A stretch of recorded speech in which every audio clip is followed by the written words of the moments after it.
اعلموا انما الحیات الدنیا لعب و لہو و زینۃ و تفاخر بینکم و تکاثر فی الاموال والاولاد کمثل غیث اعجب الکفار نباتہ ثم یہیج فتراہ مصفرا ثم یکون حطاما۔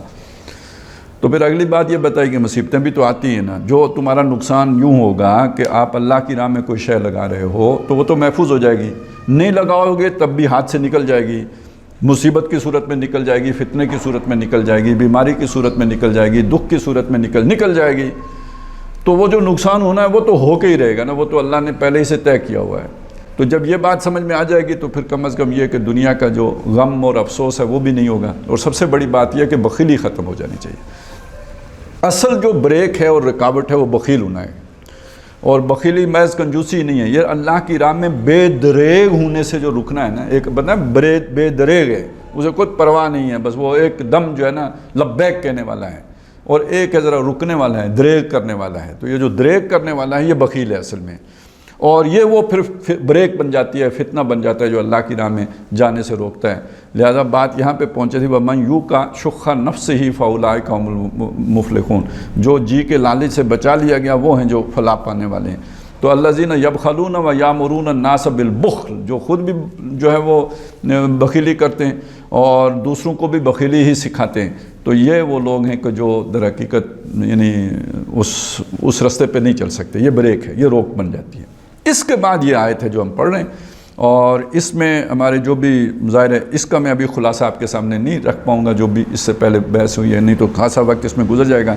ہم یہاں پہ پہنچے تھے کہ اللہ تعالیٰ نے یہ جو میزان اتاری ہے اس کی وضاحت ہو گئی تھی کہ یہ انسانوں کے مابین توازن قائم کرنے والی شے ہے۔ سورہ رحمان کی روشنی میں 3 قسم کے توازنوں کا ہم نے ذکر کیا تھا۔ ایک عالمی، ایک کائناتی توازن ہے کہ جس میں یہ گویا کشش ثقل کا جو نظام ہے جس نے زمین و آسمان کو بیلنس کیا ہوا ہے۔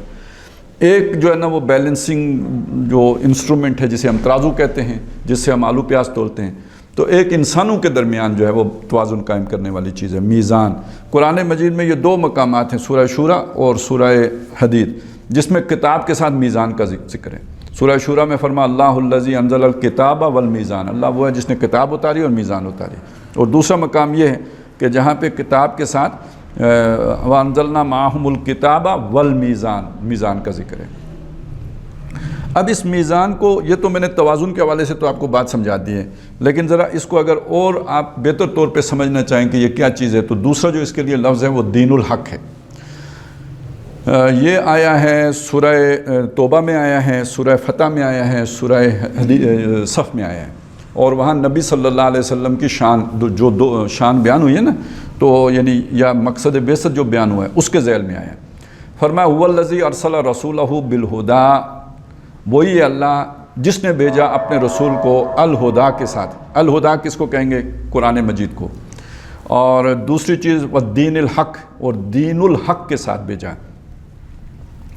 دین الحق کا ترجمہ آپ یہ بھی کر سکتے ہیں الحق کا دین، اور آپ اس کا ترجمہ یہ بھی کر سکتے ہیں سچا دین، یعنی اسے مرکب توضیحی مانیں تو پھر اس کا ترجمہ ہوگا سچا دین، اور اگر آپ اسے مرکب اضافی مانیں، جیسے کہ وہ شکلاً نظر آ رہا ہے جو اس کی صورت ہے وہ مرکب اضافی کی صورت ہے، تو اس صورت میں اس کا ترجمہ ہوگا جیسے دین اللہ کا ترجمہ ہوتا ہے اللہ کا دین، جیسے دین الملک کا ترجمہ ہوتا ہے بادشاہ کا دین، تو ایسے ہی یہ جو ہے دین الحق کا ترجمہ ہوگا الحق کا دین۔ اور الحق کون ہے؟ اللہ۔ ذالک بان اللہ هو الحق، یعنی اس کا مطلب دین اللہ ہو جائے گا، یعنی اللہ کا دین۔ لیکن اب یہاں سوال یہ کھڑا ہو گیا کہ کتاب اور دین میں فرق کیا ہے؟ اپنی جگہ پہ بڑا سوال ہے، آیا دین کوئی کتاب سے علیحدہ شے ہے؟ تو اس چیز کو سمجھیں اس میزان کے لفظ سے کہ دین میں ہوتے ہیں وہ، یعنی وہ جو احکام ہیں نا وہ تو آئے کتاب میں، جب وہ عملی صورت اختیار کرتے ہیں اور ایک توازن قائم کر دیتے ہیں تو اب یہ جب یعنی وہ عملی صورت جب اختیار کرتا ہے تو دین بنتا ہے۔ جب تک وہ کتاب میں رکھا ہوا ہے اس وقت تک وہ کتاب ہے، وہ دین نہیں ہے۔ دین وہ تب بنے گا جب اس نے ایک عملی صورت اختیار کر لی ہے۔ تو جب نبی صلی اللہ علیہ وسلم نے پورا علاقہ فتح کر کے وہاں پہ دین غالب کر دیا، نافذ کر دیا، تو اب الیوم اکملت لکم دینکم واتممت علیکم نعمتی ورضیت لکم الاسلام دینا کی والی آیت اتری نا۔ تو دین وہ میں ابھی سمجھاؤں گا کہ یہ کیوں میں نے یہ بات کہی ہے، لیکن اصل بات یہ ہے کہ دین وہ تب بنے گا جب وہ غالب ہوگا۔ اچھا، اب اسی کو آپ یعنی اس دین الحق اور اس چیز کو سامنے رکھیں نا، کہ اللہ نے یہاں یہ بتایا سارے رسول بھیجے، انہی رسولوں میں سے ایک محمد الرسول اللہ صلی اللہ علیہ وسلم. تو یعنی اس آیت کے ذیل میں حضور بھی داخل ہو گئے کہ جیسے باقی رسولوں کے یہ 2 چیزیں دے کے بھیجی، حضور کو بھی وہی دے کے بھیجا. جب ان کے لیے علیحدہ آیت آئی اکیلے حضور کے لیے، باقی رسولوں کا ذکر نہیں آیا، تو وہاں الہدا اصل میں اس آیت کی روشنی میں دیکھیں تو کس چیز کا قائم مقام ہو گیا؟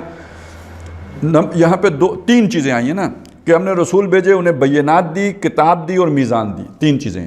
وہاں پہ حضور کے ضمن میں 2 چیزوں کا ذکر، الہدا دیا اور دین حق دیا، جبکہ یہاں 3 ہیں. اور اس آیت میں حضور بھی مراد ہیں، وہ بھی اسی میں شامل ہیں، کیونکہ لقد ارسلنا رسلنا، تمام رسولوں کا ذکر ہے تو ان میں حضور بھی شامل ہیں. تو اب وہ اس میں تھوڑا سا ایک نظر بظاہر یہ لگتا ہے کہ فرق آ گیا، تو اس فرق کی میں وضاحت کر لوں پہلے کہ قرآن مجید کتاب ہے جو نبی صلی اللہ علیہ وسلم پر اتری ہے، لیکن یہ بینات بھی ہے. جیسے اسی سورہ مبارکہ میں ہم نے شروع میں پڑھا ہے کہ جو آیات اتری ہیں انہیں بینات کہا گیا ہے. هو الذی انزل علی عبدہ آیات بینات، وہی ہے جس نے اتاری اپنے بندے پر آیات بینات. اور سورہ بقرہ میں آیا ہے قرآن مجید کے بارے میں کہ شہر رمضان الذی انزل فیہ القرآن ھدی للناس وبینات من الہدی، وہ الہدا کی بینات ہے. تو الہدا کے اندر بینات بھی آ گئی. تو جب الہدا کا لفظ آیا تو وہ کتاب بھی ہے اور بینات بھی ہے. تو اس لیے اس میں 2 چیزیں 2 in 1، 2 چیزیں جمع ہو گئیں. تو وہاں هو الذی ارسل رسولہ بالہدی، اور اگر اس آیت کی روشنی میں سمجھیں تو الہدا کے کوئی آگے بریکٹ میں آپ لکھیں گے بالبینات والکتاب، دونوں چیزیں مل کے الہدا بن گیا. اب اس سے آگے جو چیز آئی دین الحق، اور دین الحق کے بدلے میں یہاں جو لفظ آیا وہ میزان آیا. اس کا مطلب بالکل صاف ہو گیا کہ میزان اور دین حق یہ مترادف الفاظ ہو گئے. اب ہم دین الحق کو جب سمجھیں گے تو میزان خود بخود سمجھ میں آ جائے گی.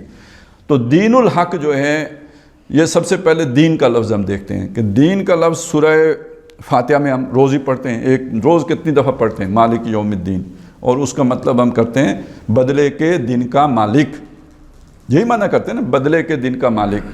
اب یہاں سے آگے بات کو سمجھیں. بدلہ تو دوسرے مقامات ہمیں بتاتے ہیں کہ بدلہ 2 طرح کا ہوتا ہے. بدلہ انعام کی صورت میں ہوتا ہے اور بدلہ سزا کی صورت میں ہوتا ہے. انعام کی صورت میں ہوگا تو جنت ہوگی، اور سزا کی صورت میں ہوگا تو دوزخ ہوگی. ٹھیک ہے نا؟ جب وہاں صرف بدلے کا لفظ ہے، ایک لفظ ہے، لیکن ظاہر ہے کہ بدلہ یا تو انعام ہوگا یا سزا ہوگی، اور وہ پھر انعام ہوگا تو جنت اور سزا ہوگی تو دوزخ. اب اگلی بات یہ سوچئے کہ یہ جب بدلہ کس کو انعام دینا ہے، کس کو سزا دینی ہے، یہ کسی اصول کے بغیر ہو سکتا ہے؟ اس کے لیے کوئی اصول درکار ہے، کوئی ضابطہ درکار ہے، کوئی قانون درکار ہے کہ جس قانون جس اصول کی اگر کوئی تابعداری کرے گا، اطاعت کرے گا تو اس کو اچھا بدلہ ملے گا، اور اس کی اگر کوئی نافرمانی کرے گا تو اسے برا بدلہ ملے گا. اب قرآن مجید نے اس دین کے لفظ کو کہیں مجرد اسی معنی میں استعمال کیا جیسے سورہ بقرہ میں آیا ہے، کہیں قانون اور ضابطے کے معنی میں بھی کیا ہے، جیسے کہ اور کہیں اطاعت کے معنی میں بھی کیا ہے، جیسے کہ سورہ زمر میں ہے فَاعْبُدِ اللَّهَ مُخْلِصًا لَهُ الدِّينَ، پس اللہ کی عبادت کرو اپنی اطاعت اس کے لیے خالص رکھ کر. اب اطاعت خالص رکھنے کا مطلب یہ ہے کہ اس اطاعت کے اندر کسی اور کی ملاوٹ نہیں ہوگی.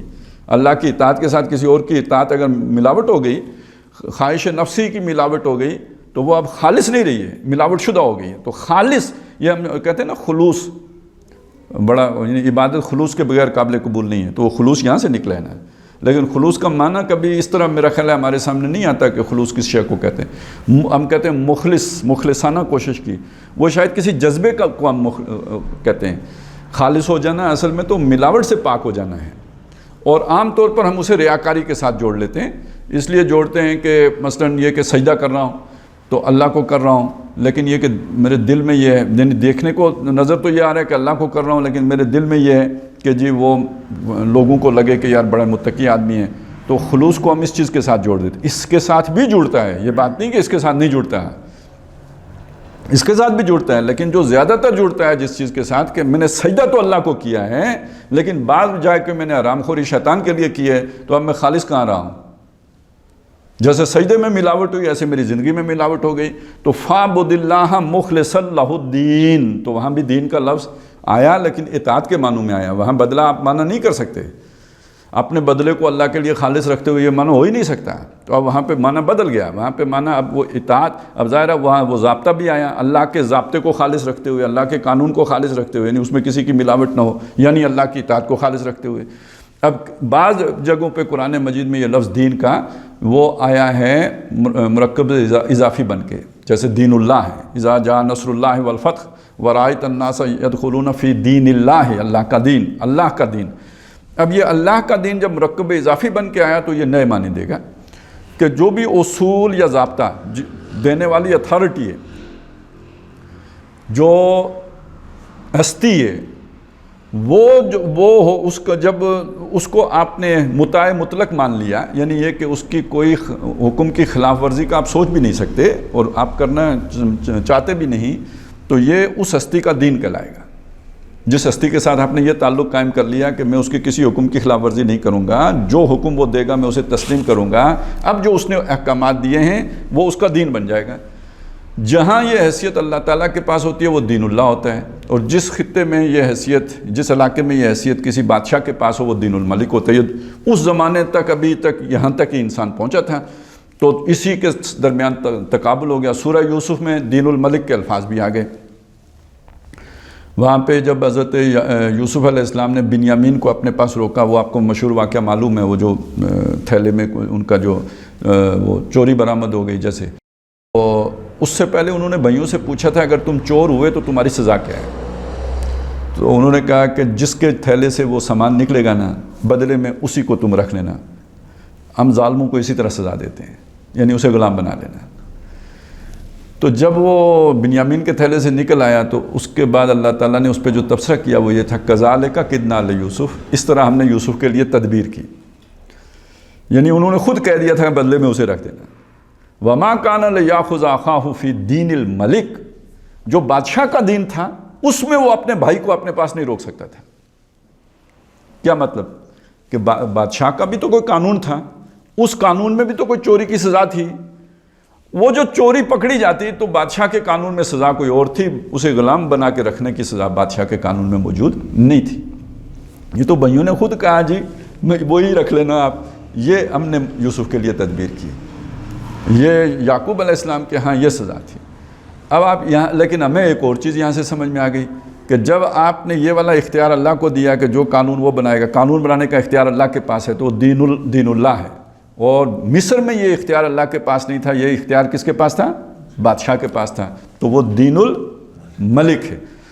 اس سے اگر ہم اصول سمجھ لیں کہ جو قانون بنانے کا اختیار رکھتا ہے اور اسے مطلق اختیار آپ نے دے رکھا ہے کہ جو قانون بھی بنائے گا اس کی تابعداری کی جائے گی، تو وہ اس ہستی کا یا اس ادارے کا دین کہلایا جائے گا۔ اس معنی میں اس وقت دنیا میں دین الملک کہیں بھی نہیں ہے، یعنی جہاں جن جگہوں پہ بادشاہی نظام ہے بھی نا، تو ان کے پاس اس طرح کی مطلق اتھارٹی نہیں ہوتی، ان کے اوپر بھی چیک اینڈ بیلنس کچھ نہ کچھ ہوتا ہے۔ اس معنی میں آج جو دین کی حیثیت اختیار حاصل ہو چکی ہے وہ جمہور کو حاصل ہو چکی ہے، دین الجمہور، کہ عوام کی مرضی، فری مرضی، جو وہ فیصلہ کریں گے وہ قابل قبول ہو گیا۔ جو بھی فیصلہ تو جو کرتے ہیں آپ کو پتہ ہے سو کرتے ہیں، لیکن یہ کہ بہرحال علمی طور پر، یہ نظری طور پر یہ بات مانی جاتی ہے کہ جی عوام کا جو ہے نا، اور کیا ہے جی government of the people, by the people, for the people. تو فار شار جو ہوتا ہے وہ تو ہم سے بہتر کون جانتا ہے، تو باقی تو دھوکے میں ہو سکتے ہیں، ہم تو نہیں ہو سکتے کہ ہم نے تو بہت بھگتا ہے اس کو، لیکن یہ کہ بہرحال سمجھا یہ جاتا ہے۔ لیکن یہاں آخری اتھارٹی کس کے پاس ہے؟ اس کلمے کے اندر یا ان کلمات کے اندر، یہ بھی 6 کلمے ادھر ہیں تو چلیں 3 کلمے تو یہ بھی ہو گئے نا۔ گورنمنٹ آف دا پیپل ایک کلمہ، پہلا کلمہ، by the people, for the people, ایک کلمہ مانے یا 3 کلمے مانے، بات تو وہی ایک کی ہے، یا ایک کلمے کے 3 اجزاء مان لیں۔ اب آپ سوچئے کہ یہاں وہ اتھارٹی کس کے پاس ہے قانون بنانے کی؟ گورنمنٹ کس کی ہے؟ عوام کی ہے۔ تو یہ دین العوام ہو گیا یا نہیں ہو گیا؟ دین الجمہور ہو گیا یا نہیں ہو گیا؟ یہ ہے اصل میں بات سمجھنے کی۔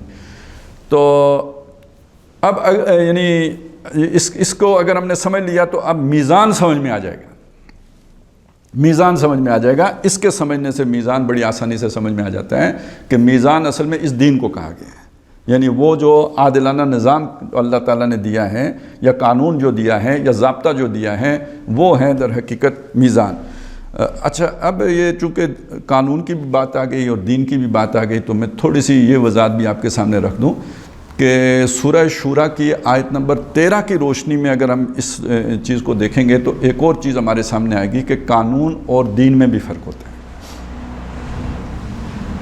اگرچہ کہ یہ مترادف بھی ہیں، جیسے مسلم اور مومن مترادف ہیں، لیکن قرآن مجید میں فرق بھی کیا گیا ہے۔ مسلم وہ ہے کہ جس نے زبان سے کلمہ پڑھا ہے، مومن وہ ہے جس کے دل میں ایمان اتر گیا ہے۔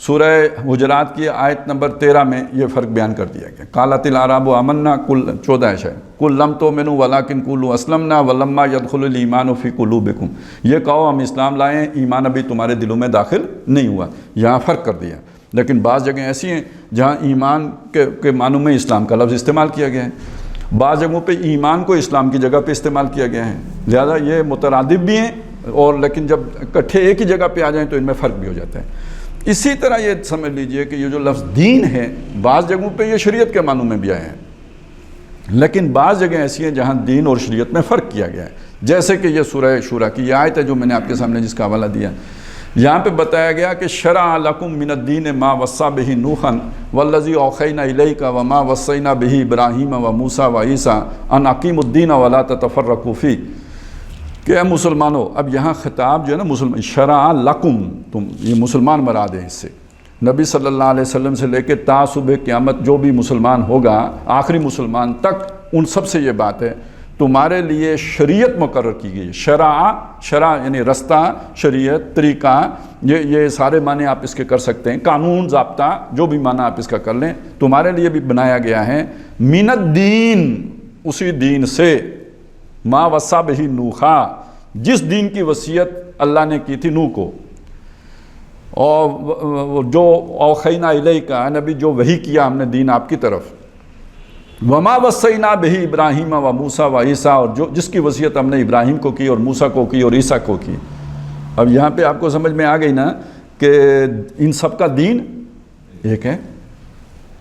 آدم علیہ السلام کا بھی دین وہی ہے جو محمد الرسول اللہ کا ہے صلی اللہ علیہ وسلم، آدم سے لے کے محمد الرسول اللہ صلی اللہ علیہ وسلم تک دین میں کوئی فرق نہیں ہے، لیکن شریعت مختلف۔ آدم علیہ السلام کے دور میں، اچھا ہمارے بہت سے یعنی اچھے بھلے لوگوں کو یہ نہیں پتہ ہوتا، آپ سوچیں، خیر چلیں وہ بعد میں سوچیں گے، پہلے یہ سوچیں گے، یہ نہیں پتہ ہوتا کہ بھئی وہاں پہ آخر نسل انسانی آگے کیسے چلی۔ آدم علیہ السلام ہیں، میاں بیوی ہیں، اماں ہوا ان کی بیوی ہیں، اب ان کی اولاد ہوئی ہے، چلیں یہ تو ہو گئی، تو اب آگے شادیاں کیسے ہوئی ہوں گی؟ نہیں سوچنے کی بات ہے نا۔ لوگ اعتراض کر دیتے ہیں کہ بھئی وہ آج والی شریعت اگر وہاں پہ نافذ کر دیتے تو مجھے بتائیں ان کی شادیاں ہو سکتی تھی؟ وہ سارے بہن بھائی تھے، آدم کی ساری اولاد آپس میں بہن بھائی تھی یا نہیں تھی؟ اور ایک ہی ماں کے بھی تھے یا نہیں؟ سگے تھے سارے، وہاں تو کوئی سوتیلے کا سوال ہی نہیں، سارے سگے، ماں کی طرف سے بھی باپ کی طرف سے بھی پکے سگے بہن بھائی۔ آج کی شریعت ان کے اوپر نافذ کر دیتے، نسل انسانی آگے چل سکتی تھی؟ تو وہاں تو پھر شریعت اور ہی چاہیے تھی، تو وہاں اور دی گئی، لیکن دین کیوں ایک؟ اگر دین کا معنی شریعت ہے تو پھر فرق ہو گیا، تو اس کا مطلب دین کا معنی شریعت نہیں ہے، دین کوئی اور چیز ہے، اس میں فرق ہو گیا۔ اور وہ کیا چیز ہے؟ وہ اصول کا نام ہے۔ اصول کیا ہے؟ قانون بنانے کا اختیار کس کے پاس ہے؟ اللہ کے پاس ہے۔ اس نے قانون یہ دیا ہے کہ یہ اس وقت بہن بھائیوں کے درمیان بھی شادی ہو سکتی ہے۔ یہ اختیار کسی اور کو نہیں دیا جا سکتا، یہ اختیار جب آپ نے اللہ کو پاس رکھا ہوا ہے، یہ اصول ماننا کہ قانون بنانے کا اختیار اللہ کے پاس ہے، یہ دین ہے۔ اور مختلف ادوار میں اس نے اصول یعنی شریعت تبدیل کر دی، یہ اس اصول کے تحت چونکہ وہ کر سکتا تھا اس نے کر دیا۔ آدم علیہ السلام کے دور میں اور موسیٰ علیہ السلام کے دور میں اور، بلکہ نماز پڑھنے کے طریقے اور، موسیٰ علیہ السلام کی نماز اور نبی صلی اللہ علیہ وسلم کے دور میں نماز اور کا طریقہ اور، روزہ رکھنے کا طریقہ اور۔ ان کا روزہ جو ہے دن رات کا بھی ہوتا تھا، ان کے ایک روزہ وہ بھی تھا جس میں کلام بھی نہیں کر سکتے تھے۔ وَلَنْ أُكَلِّمَ الْيَوْمَ إِنسِيًّا انی نظرت للرحمن صوما فلن اکلم اليوم انسیا، میں نے آج رحمان کے لیے روزے کی نظر مانی ہوئی ہے، میں آج کسی انسان سے کلام بھی نہیں کروں۔ تو یہ بھی روزہ تھا، ہماری شریعت میں تو ایسا کوئی روزہ نہیں ہے۔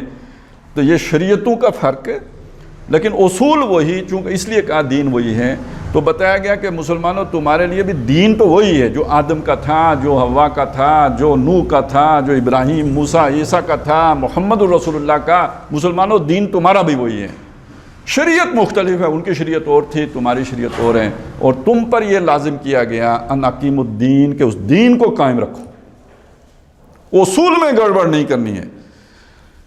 یہ بھی ہوا ہے نا کہ بعض مواقع پہ جو حدود اللہ ہیں وقتی طور پر یعنی جو بھی ذمہ دار ہوتے ہیں نا، امیر ہوتے ہیں، جو خلیفہ ہیں، وہ معطل بھی کر سکتا ہے، دین کو ایک لحظے کے لیے نہیں معطل کر سکتا۔ یعنی آپ نے مشہور واقعہ سنا ہے کہ ایک کچھ جب قید پڑ گیا تھا تو حضرت عمر رضی اللہ تعالیٰ عنہ نے جو ہے نا وہ وقتی طور پر وہ جو قطع ید کی سزا ہے، چوری کی جو سزا ہے وہ معطل کر دی تھی۔ تو اس کا مطلب ہے کہ شریعت میں یعنی مستقل تو کوئی نہیں کر سکتا، کیونکہ اللہ کی حدود ہیں، ان میں کوئی تغیر و تبدل نہیں، لیکن وقتی طور پہ انتظامی ضرورتوں کے تحت، یعنی جیسے کسی ملک میں ایمرجنسی نافذ کر دی جاتی ہے، آئین ہوتا ہے نا، آئین کی تو ہر حالت میں آپ نے تابع داری کرنی ہوتی ہے، اس سے دائیں بائیں نہیں جا سکتے، قانون کی تابع داری کرنی ہوتی ہے۔ لیکن کوئی ایسی صورت، جنگ کی صورت بن گئی، کوئی اور چیز ہو گئی، تو بہت سارے حقوق جو ہے معطل ہو جاتے ہیں کہ جی ایمرجنسی نافذ ہو گئی ہے۔ تو یہ چیز جو ہے نا اللہ تعالیٰ نے بھی یہ اختیار دیا ہوا تھا۔ تو خیر یہ اس وقت یہ سمجھ میں آیا کہ دین اور شریعت میں ایک فرق آ گیا، دین ہمیشہ سے ایک رہا، شریعت جو ہے وہ مختلف رہی۔ اور اگر یہ فرق سمجھ میں آ گیا تو ایک بات اور بھی سمجھ لیجئے، وہ بات یہ ہے کہ جو شریعت ہوتی ہے نا، قانون ضابطہ، یہ ہوتا ہے جو دین ہے اس کو پروٹیکشن دینے کے لیے، اس کو تحفظ دینے کے لیے۔ اب بس فرض کریں، یعنی یہ تو دین کا ایک پہلو ہے نا کہ فیصلہ کرنے کا اختیار اللہ کے پاس ہے، اس کے اور بھی پہلو ہیں، مالک کون ہے، خالق کون ہے، یہ سارے دین کی باتیں ہیں، یہ شریعت کی نہیں، یہ دین کے لیول کی بات ہوگی۔ اچھا، تو اب جب وہ دین کے لیول کی بات ہے تو اب اس کے جو نتیجہ جو بھی نتائج سامنے آئیں گے ان کو اگر یعنی جس کو ہم کہتے ہیں جی کہ اس کے جو تقاضے، یعنی آپ نے ایک اصول مان لیا تو اس اصول کے جو تقاضے ہیں وہ مشکل الفاظ اگر ہوں تو مقتضیات اور متضمنات، تو آپ نے سنے ہوئے ہوں گے ڈاکٹر صاحب کی زبان سے اس طرح کے الفاظ۔ تو اصل میں مطلب یہ ہے کہ وہ جو آپ نے اصول بنایا ہے اس کے جو تقاضے ہیں ان کو آپ شریعت کہتے ہیں۔ تو یہ جو تقاضے ہوتے ہیں نا، یہ اس سے مستنبط ہوتے ہیں، لیکن یہ کہ یہ اس کو تحفظ دے رہے ہوتے ہیں۔ اصل میں اب ان تقاضوں کی آپ خلاف ورزی کریں گے تو وہ جو ہے نا ذوف کہاں پیدا ہوگا، دین میں پیدا ہوگا۔ اچھا، اس کو پروٹیکٹ کرنے کے لیے قانون بنایا جاتا ہے کہ آپ اگر خلاف ورزی کریں گے تو آپ کو یہ سزا دی جائے گی۔ اب سمجھ میں آئی میری بات؟ تو اس کا مطلب کیا، قانون تحفظ دے رہا ہوتا ہے کس کو، دین کو۔ اب دیکھیے یہ دین کی بات ہوگی، یعنی اصول کی بات ہوگی، نظام کی بات ہوگی، کیا آئین کی بات ہوگی کہ ہر آدمی کو حق کے ملکیت حاصل ہے، میرا بھی حق ہے، میں بھی مالک بن سکتا ہوں، آپ کا بھی حق ہے، آپ بھی مالک بن سکتے ہیں۔ تو اس کا مطلب یہ ہے کہ کسی آدمی کو یہ حق نہیں کہ مجھ سے میرا مال چھین لے، جس کا تقاضا ہے کہ کوئی میرا مال مجھ سے چھین نہیں سکتا، اور اسی کا ایک تقاضا یہ ہے کہ کوئی میرا مال مجھ سے چوری نہیں کر سکتا۔ یعنی چھیننا تو زبردستی ہو گیا، چوری ذرا چھپا کے ہو گیا، یہ اصل میں اس نے میرے حق کے ملکیت کے اندر تصرف کیا ہے۔ تو اگر آپ میرے حق کی ملکیت کو محفوظ رکھنا چاہتے ہیں کہ اس کے اندر کوئی چھیڑ چھاڑ نہ ہو، تو آپ کو لازماً ڈاکے کی بھی سزا مقرر کرنی پڑے گی اور چوری کی سزا بھی مقرر کرنی پڑے گی، کیونکہ یہ وہ دو جگہ ہیں جہاں سے میرے حق کے اوپر ڈاکہ ڈالا جا سکتا ہے، یہ راستہ بند کرنا پڑے گا آپ کو۔ لہٰذا اب آپ کو سمجھ آئی کہ یہ چوری کی سزا، یہ قطع ید کیوں ہے۔ اور اب آپ کو سمجھ آنی چاہیے کہ وہ جو ابھی وہ ہمارے چیف صاحب نے جو اسمبلی میں خطاب کیا نا، اس میں سورہ مائدہ کی وہ آیتیں پڑھی ہیں جس میں وہ فساد فی الارض کی سزا کا ذکر ہے، یعنی یہ جو ڈاکہ ہوتا ہے نا، یہ فساد فی الارض ہے، تو ڈاکو کی سزا کا ذکر سورہ مائدہ میں آیا ہے۔ حالانکہ مال اس نے بھی، یہ بھی مال لے گیا، وہ بھی مال لے گیا، لیکن ایک زبردستی لے گیا، ایک چھپا کے لے گیا۔ چھپا کے لے جانے والی کی سزا جو ہے نا ہاتھ کاٹنا ہے، لیکن زبردستی لے جانے والی کی 3 سزاؤں کا وہاں پہ ذکر ہے، یا تو ان کا ہاتھ کے ساتھ پاؤں بھی کاٹو، نمبر 2 یہ کہ قتل کر دو، ٹکڑے ٹکڑے کر کے قتل کر دو، اور نمبر 3 یہ ہے کہ ان کو جلا وطن کر دو، یعنی وہاں ان میں سے اختیار دیا گیا، جو بھی ریاست فیصلہ کرے گی تو یہ زبردستی چھیننے والے کی یہ سزا ہے۔ فساد فی الارض کہتے ہیں، زبردستی چھیننا فساد فی الارض ہو گیا۔ اچھا، اب آپ اس سے یہ سمجھ لیں کہ اس سے تحفظ کس کو ملا، میرے مال کو تحفظ ملا کہ وہ مجھ سے اب چھینا نہیں جا سکتا، یہ فائدہ ہوا اس قانون سے۔ اچھا، اب اگر نظام ایسا ہے کہ جس میں مال بنانے کا طریقہ جو ہے نا وہ ناجائز طریقے سے بھی کوئی مال بنا سکتا ہے، فرد کے مال کو تو نہیں چھین سکتے آپ, اجتماعیت کا مال آپ چھین لیں, جسے آپ کرپشن کہتے ہیں, جسے آپ یعنی وہ کیا ہے جو ہمارا بیت المال, خزانہ, جسے آج ہم خزانہ کہتے ہیں, یا جسے آج توشہ خانہ ہے. توشہ خانہ ایک علیحدہ چیز ہے, چلو اس میں تو صرف تحفے ہی ہوتے ہیں نا, خزانے میں تو بہت پیسے ہوتے ہیں. یعنی غریب سا ملک تو اب اس کو صرف ایک صوبے کے الیکشن کے لیے 21 ارب روپے چاہیے. ادھر معیشت کا پٹھا بیٹھا ہوا ہے, لیکن 21 ارب روپے ایک صوبے کے الیکشن کے لیے چاہیے. ذرا اس سے آپ اندازہ لگائیں کہ اخراجات کا لیول کیا ہوتا ہے, وہ کتنا بڑا اس کا جو ہے نا ہجوم ہے خزانے کا. توشہ خانہ تو شے ہی کوئی نہیں ہے اس کے مقابلے میں, وہ تو چیچی انگلی ہو گئی نا توشہ خانہ اس کے مقابلے میں. اب آپ سوچیں کہ جو اس میں ڈاکہ مارے,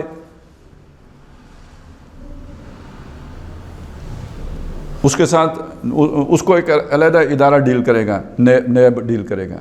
نیب ڈیل کرے گا تو اس کے ساتھ پلی بارگین کرے گا. یعنی آپ نے اگر 10 کھرب کا ڈاکہ مارا ہے تو آپ ایسا کریں نا 4 کھرب واپس دے دیں تو 6 کھرب کھا جائیں. یہی ڈیلنگ ہوتی ہے نا, یہی سنتے ہیں نا آپ, ایسا ہی ہوتا ہے نا, اتنے % دے دو تو باقی چلیں خیر ہے. تو بالفرض آپ یہاں پہ شریعت کا قانون نافذ کر دیں. کہاں؟ پاکستان میں. نظام یہی جو چل رہا ہے یہی رہے, نیچے آپ شریعت کا نظام لے آئیں, قانون لے آئیں, تو چوری ختم, ڈاکہ ختم. لیکن وہ جو اجتماعی ڈاکے والا نظام ہے وہ تو جوں کا توں چل رہا ہے. نتیجہ کیا نکلے گا؟ کس کا مال محفوظ ہو گیا؟ جنہوں نے اجتماعی ڈاکے مارے ہوئے ہیں ان کا مال محفوظ ہو گیا, جنہوں نے اجتماعی چوریاں کی ہیں ان کا مال محفوظ ہو گیا. فائدہ اس شریعت نے فائدہ کس کو پہنچایا؟ ظالم کو.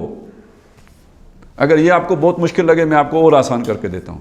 اگر آپ نظام لے کے آتے ہیں, یہ ہندوستان کی زمینیں تو ساری کی ساری ہیں خراجی, یہ اجتماعی ملکیتیں, کسی کی ذاتی ملکیت نہیں ہے. یہ مسئلہ بھی کوئی نہیں بتاتا. وہ اس کی کوئی وجوہات ہے. ایک تو یہ کہ پھر عشر نہیں ملے گا, کیونکہ خراجی زمین پہ عشر نہیں ہوتا, اس پہ خراج ہوتا ہے, وہ حکومت لیتی ہے. اور چونکہ ہمارے یہاں ایک عرصے تک آپ کو یاد ہوگا کہ تنخواہ نہیں مقرر ہوتی تھی امام مسجد کی, یہی ہوتا تھا, فطرانہ ہوتا تھا. عید کی نماز ہمیشہ دیر سے ہوتی تھی, فطرانہ اکٹھا کرتے کرتے دیر ہو جاتی تھی. اور اسی طرح جب فصل ہوتی تھی تو عشر جو ہوتا تھا وہ مولوی صاحب کا ہوتا تھا. تو اس لیے انہوں نے وہ عشر کا کھاتہ رکھا ہوا تھا, کیونکہ وہ تو وہی تو سارا ان کا مطلب گھر چلے گا, اس کے بغیر تو گھر ہی نہیں چل سکتا تھا. اصلاً ہندوستان کی زمینیں ساری کی ساری, کیا ہندوستان کیا پاکستان, یہ پورا بر صغیر, اس کی زمینیں خراجی ہیں. یہ کسی کی انفرادی ملکیت ہے ہی نہیں. تو جب نہیں ہے تو عشر نہیں. عشر تو ہوتا ہے جو آپ کی ملکیتی زمین ہو اس کے اوپر ہوتا ہے, جو آپ کے زیر استعمال زمین ہو اس پر تو خراج ہے, یہ ملکیت نہیں ہے. اب نظام کا تقاضا یہ ہے کہ یہ وہ والی بات ہو, خراجی زمین ہو. اور نظام آپ نے یہ رکھا ہوا ہے کہ یعنی آپ کی شریعت کورٹ نے بھی فیصلہ دیا ہوا ہے, مفتیوں نے بھی فیصلہ دیا ہوا ہے کہ کسی کی 1 انچ زمین پر آپ قبضہ نہیں کر سکتے. نظام یہ بن گیا. نتیجہ کیا نکلے گا؟ جاگیرداری نظام ہے. اب ان کے تجوریاں ہیں, محلات ہیں, سب کچھ ہے. ادھر آپ نے شریعت نافذ کر دی ہے, قانون, چوری نہیں ہو سکتی اس, کیونکہ کون اپنا ہاتھ کٹوائے گا, ٹھیک ہے, کون ڈاکہ مارے گا, کیونکہ ساتھ پاؤں بھی کٹے گا. یہ تو ختم ہو گیا. فائدہ کس کو پہنچا؟ مال کس کے پاس ہے؟ غریب کے پاس تو مال ہی نہیں ہے. فائدہ پہنچا سارے جاگیردار کو پہنچا. یہ 2 مثالیں دے کے میں نے جو آپ کو چیز سمجھائی وہ شریعت اور جو دین کا فرق ہے اس کا یہ پہلو کہ اگر آپ قانون نافذ کر دیں گے, صرف اسلام کا قانون نافذ کریں گے, نظام نافذ نہیں کریں گے, تو فائدہ ظالموں کو ہوگا. اور یہ بات تھوڑی سی تشریح کے ساتھ میں نے آپ کو اس لیے سمجھائی کہ اب اس بات کا خطرہ موجود ہے کہ یہ ظالم لوگ جو پہلے کرتے رہے, چونکہ اب عوام باشعور ہو گئی ہے کہ بھئی ہمارے ساتھ ظلم ہو رہا ہے, ابھی اللہ نے کیا وہ اس میں شعور دینے میں بہرحال عمران خان کا بھی ہاتھ ہے, لیکن بہت سے تجربات سے پہلے بھی شعور حاصل ہو چکا تھا. لیکن یہ کہ جب یہ والی بات ہو گئی ہے تو اب انہیں کچھ نہ کچھ تو تبدیل کرنا پڑے گا. جب تبدیل کرنا پڑے گا تو اگر یہ شریعت لے کے آتے ہیں تو ظلم برقرار رکھیں گے, ظلم نہیں ختم کریں گے. ہاں, نظام لے کے آئیں گے تو پھر یہ بات ہے کہ ہم سمجھیں گے کہ جناب اب عدل آئے گا, اب امن ہوگا, اب ویلفیئر اسٹیٹ بنے گی, ریاست مان جیسی ہوگی. یہ تب ہوگا جب نظام آئے گا. جب آپ صرف شریعت لے کے آئیں گے تو اگرچہ کہ جو ہماری فقہ وغیرہ ہیں اس میں شریعت کے اندر دین بھی شامل ہے, لیکن یہ یاد رکھیں کہ وہ فقہ بھی ساری دور ملوکیت کی بنی ہوئی ہے جس میں بادشاہ ظالم اوپر بیٹھے ہوتے تھے. اس کے اندر وہ سارے لوپ ہولز موجود ہیں کہ جو چور دروازے کہ جو بادشاہوں کے نظام کے تحفظ کے لیے موجود تھے، اسی سے دیکھیں نا اب اسلامی بینکنگ شروع ہو گئی۔ یہ اسلامی بینکنگ کیسے شروع ہوئی؟ یہ کوئی دین کی بنیاد پر تو نہیں شروع ہوئی نا، یہ ان اصولوں کی بنیاد پر شروع ہوئی جو آپ نے اخذ کیے ہیں دور ملوکیت میں، تو وہاں ان کی بھی ضرورتیں تھیں نا، ان کے لیے آپ نے تھوڑا بہت وہ رکھا تھا، اسی کے اوپر مزید ردے لگا کر جدید بینکنگ کی بنیاد پڑ گئی ہے۔ یعنی ظلم برقرار رہے گا، ظلم نہیں ختم ہوگا۔ سود خوری کو آپ نام دے دیں گے، اسلامائز کریں گے، مچھلیاں پکڑیں گے ہفتے کے دن، وہ نہیں چھوڑیں گے آپ، دن پورا ضائع کریں گے، ہیلا کر لیں گے۔ یہ فرق ہے شریعت کا اور دین کے اعتبار سے آپ دیکھیں تو یہاں پہ یہ واضح کر دیا گیا کہ یہ دین کا مقصد یہ نہیں ہے کہ لوگوں کو جو ہے نا وہ سزائیں دی جائیں، مقصد یہ ہے لِیَقُومَ النَّاسُ بِالْقِسْطِ، تاکہ لوگ انصاف پر کھڑے ہو جائیں، عدل قائم ہو جائے۔ اب آپ سوچئے ایک بات یہاں پہ ضرور غور کیجیے گا، ہم جب کہتے ہیں اسلام دین فطرت ہے، اسلام دین فطرت ہے، اور اگر یہاں پہ تمام رسولوں کے بھیجے جانے کا مقصد انصاف کا قائم کرنا ہے تو انسان کی فطرت میں انصاف کا تصور سب سے مضبوط ہونا چاہیے یا نہیں ہونا چاہیے؟ اب آپ سوچیں ہے یا نہیں ہے؟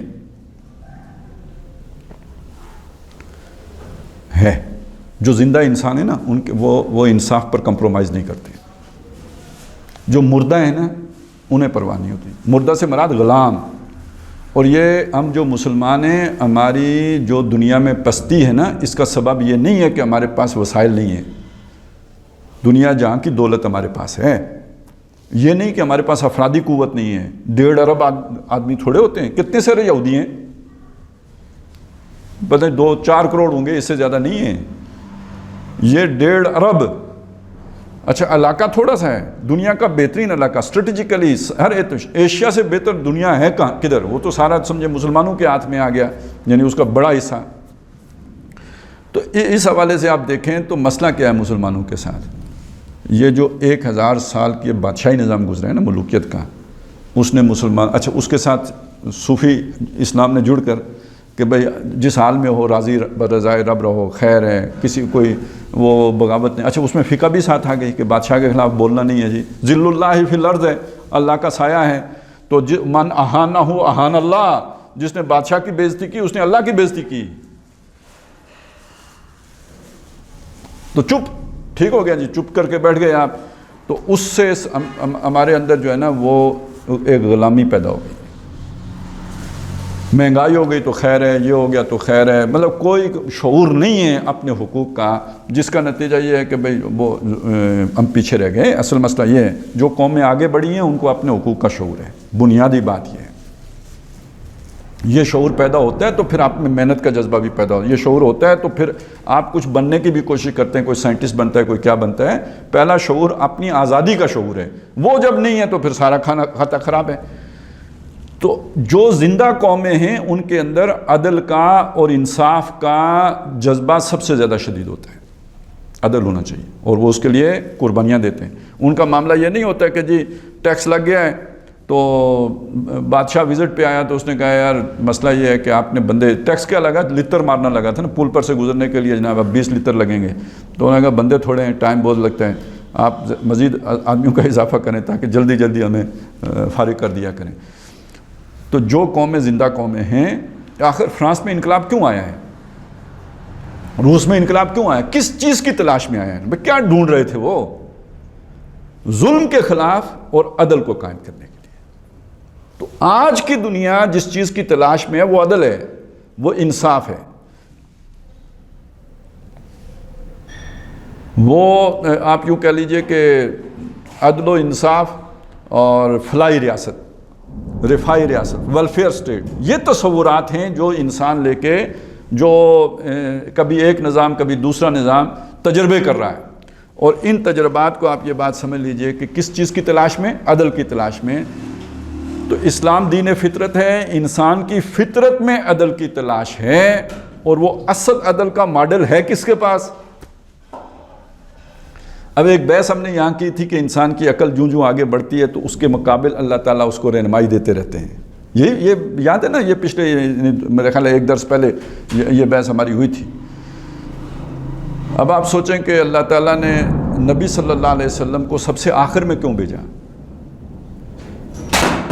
آپ کا مقام سب سے بلند، سب سے اونچا ہے، اور سب سے آخر میں آپ صلی اللہ علیہ وسلم کو بھیجا ہے، تو یہ سوال تو پیدا ہونا چاہیے نا، پہلے کیوں نہیں بھیجا؟ آدم علیہ السلام کی جگہ کیوں نہیں بھیجا؟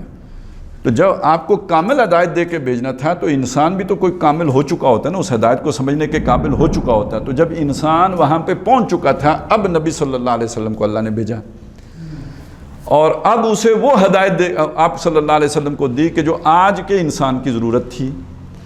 اور اگر پورے اس سفر کو سامنے رکھیں تو حضور سے لے کے آج تک 1500 سال گزرے. یہ کوئی بہت بڑا مدت تو نہیں. آدم علیہ السلام سے سفر کا آغاز کریں تو یہ 1500 سال کوئی بہت بڑی بات تو نہیں. تو یہ جو اب دنیا ہمارے سامنے کھڑی ہے، یہ دنیا در حقیقت یا آج کا دور اصلاً نبی صلی اللہ علیہ وسلم کی بعثت اس دور کے لیے ہوئی تھی. آپ بھی اپنے وقت سے پہلے آ کے گزر گئے.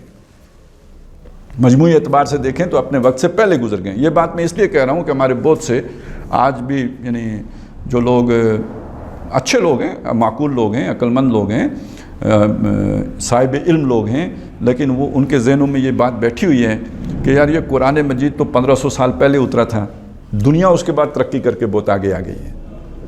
یہ چیز ہمیں بھی سمجھنے کی ضرورت ہے، ان کو بھی سمجھانے کی ضرورت ہے کہ یہ قرآن اللہ کا کلام ہے. اللہ کو پتہ تھا دنیا ترقی کر کے یہاں جائے گی. اصلاً اللہ نے کتاب اتاری آج کے لیے. وہ جو دور تھا وہ تجرباتی دور تھا. وہ تو نبی صلی اللہ علیہ وسلم کی ذات کا ایک معجزہ ہے کہ اس دور میں وہ نظام قائم ہو گیا، وگرنہ انسان ابھی وہاں پہنچا نہیں تھا.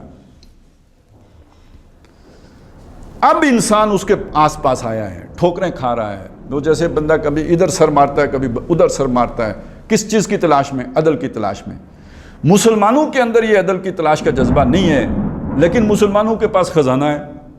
عدل کا خزانہ ہے مسلمانوں کے پاس، کیونکہ نبی کے وارث یہ ہیں. تلاش میں کون ہے نبی کی؟ یعنی اس نظام عدل کی تلاش میں، جن کو ہم دشمن سمجھتے ہیں، اور وہ شیطان نے ان کو واقعی دشمن بنا بھی رکھا ہے. کیوں؟ ہمارے غلط طرز عمل کی وجہ سے. ہمارے بارے میں دیکھیں نا، ہم تو ظلم کے نظام کے اس وقت جو ہے نا کسٹوڈین ہیں. آج اگر دیندار بندے سے پوچھیں اسلام کیا ہے، تو جو اس کا ماڈل پیش کرے گا وہ ملوکیت والا ہوگا. تو جو دنیا متلاشی ہے، جب وہ اسے بدکے گی یا اس کے قریب جائے گی. وہ آج کل شہد کی مکھیاں آ رہی ہیں نا، تو اگر آپ اپنے جو بھی وہ ان کے لیے گھر بنایا ہے اس میں کوئی شیرہ لگائیں گے تو وہ آ کے آباد ہو جائیں گی. اگر اس جگہ پہ آپ گندگی ڈال دیں گے، کوئی بھینس کا پیشاب رکھ دیں گے، تو اب وہ آباد ہوگی وہاں پہ؟ نہیں. تو دنیا شہد کی مکھیوں کی طرح متلاشی ہے اس نظام عدل کی، اور ہم نے اس کی جگہ پہ ایک ظالمانہ ماڈل تیار کر کے رکھا ہوا ہے دور ملوکیت کا. اب وہ دنیا اس کی طرف کیوں کرائے؟ تو اصل قصوروار کون ہوا؟ ہم ہوئے. اور اگر ہم چلیں، یہ ہمارے پہلے تو بات یہ ہے کہ ہمیں ماڈل دنیا کو دکھانا چاہیے تھا، یہ ہے اصل عدل. اگر یہ بات آپ کو سمجھ آئی نا، تو پاکستان کے اصول کا مقصد جو علامہ اقبال نے بیان کیا تھا وہ سمجھ میں آئے گا کہ وہ کیوں کہہ رہے تھے کہ دنیا کو ہم یہ دکھائیں گے کہ یہ ہے اصل اسلام. عرب جو ملوکیت ہے، اس کا جو ظلم ہے، اس سے جو داغ و دبے اسلام پر پڑ گئے، وہ ہٹا کر اصل اسلام دکھا سکیں گے، یہ ہمیں موقع ملے گا. اور قائد اعظم کیوں کہتے تھے کہ ہم دنیا کو اسلام کے اصول حریت و اخوت و مساوات کی ایک جھلک دکھا سکیں؟ کہ وہ سمجھتے ہیں کہ دنیا اسلام کی طرف آ سکتی ہے. اسلام کی غلط جو تعبیرات ہیں اس کی وجہ سے دنیا اسلام سے بدک گئی ہے، دور ہو گئی ہے. اگر ہم نے وہ والا ماڈل جو محمد رسول اللہ کا صلی اللہ علیہ وسلم، اس کو آج کے تقاضوں سے ہم مانگ کر کے دنیا کو پیش کر کے دکھا دیا، تو ہمیں کوئی تبلیغ اور کرنے کی ضرورت نہیں ہے. دنیا خود آئے گی اسلام کی طرف. یہ تھی سوچ اس کے پیچھے، اور یہ ہے اصل میں پاکستان کا اصل جو حاصل کرنے کے پیچھے جو جذبہ تھا. تو اب اس سے آپ یہ بات سمجھ لیں کہ اس نظام کو قائم کرنے کی اہمیت کتنی ہے. یعنی اس وقت تک تو اتمام حجت ہی نہیں ہو سکتا، دین کی تبلیغ ہی نہیں ہو سکتی جب تک آپ یہ کر کے نہ دکھا دیں. آج کے دور کی ضرورت لیقوم الناس بالقسط کا وہ ماڈل جو محمد رسول اللہ صلی اللہ علیہ وسلم دے کے گئے تھے، اسے آج کے تقاضوں سے ہم کر کے پیش کرنا ہے. اچھا، اس چیز کو اگر آپ سمجھ لیں، جو ابھی میں نے بات آپ یہ آخری بات کرتے ہیں چلیں، کہ اس سے سمجھ میں آئے گا اقامت دین کا تصور. اس لیے کہ لفظ اقامت دین تو وہاں سورہ شورى میں موجود ہے، ان اقیم الدین، کے دین کو قائم کرو. اس کی پہلے کیا تعبیر کی جاتی ہے؟ جس نے نماز پڑھی اس نے بھی دین قائم کیا، جس نے مدرسہ کھول لیا اس نے بھی دین قائم کر لیا. یعنی اس پہلے یہ تعبیر تھی اس کی. جس نے کسی کو نماز کا سبق سکھا دیا اس نے بھی دین قائم کرنے کا کام کیا. لیکن آپ اس کی روشنی میں دیکھیں گے تو یہ آج دین کس شے کو کہتے ہیں؟ نظام عدل کو کہتے ہیں. آج دین کس کو کہتے ہیں؟ اجتماعی نظام کو کہتے ہیں. تو آج کے اعتبار سے لفظ تو وہی ہوگا، معنی آج کے اعتبار سے ہوگا، کہ جس کا مطلب یہ ہے کہ جب تک آپ کو نظام عدل اجتماعی نہیں قائم کر دیتے، آپ کی جدوجہد مسلمانوں جاری رہنی چاہیے. شرع لکم من الدین ما وصی بہ نوحا والذی اوحینا الیک وما وصینا بہ ابراہیم وموسیٰ وعیسیٰ ان اقیموا الدین ولا تتفرقوا فیہ. باقی تمہارے مسلک اپنے ہوں بے شک ہوں، نماز پڑھنے کے 2 طریقے ہو گئے، کوئی رفع یدین کرتا ہے کوئی نہیں کرتا، کوئی فرق نہیں پڑے گا. یہ تو شریعت کے معاملات ہیں، اس میں اختلاف کی گنجائش ہے. دین میں اختلاف نہیں کرنا، دین میں نہ پھٹنا، اس کو قائم کرنے کے لیے سب ایک رہنا. تو اس کا مطلب توحید پر ہو. اگر اس میں پھٹے ہوئے ہو، دین 2 ہیں، تو پھر کوئی توحید وہی تمہاری نہیں ہے، تمہاری چھٹی ہے اس اعتبار سے. وہ تو پھر یہ والا وہ تفرقہ ہے جو شرک کی صورت بن جاتا ہے. تو چلیں آج ہم اسی پہ اکتفا کرتے ہیں. آگے اس کے آتا ہے نا کہ ہم نے لوہا اتارا، تو پھر اس کا اس کے ساتھ کیا تعلق ہے، یہ بحث ہم انشاءاللہ تعالی آئندہ نشست میں کر لیں گے. بارک اللہ لی و لکم فی القرآن العظیم و نفعنی و ایاکم بالآیات و ذکر الحکیم.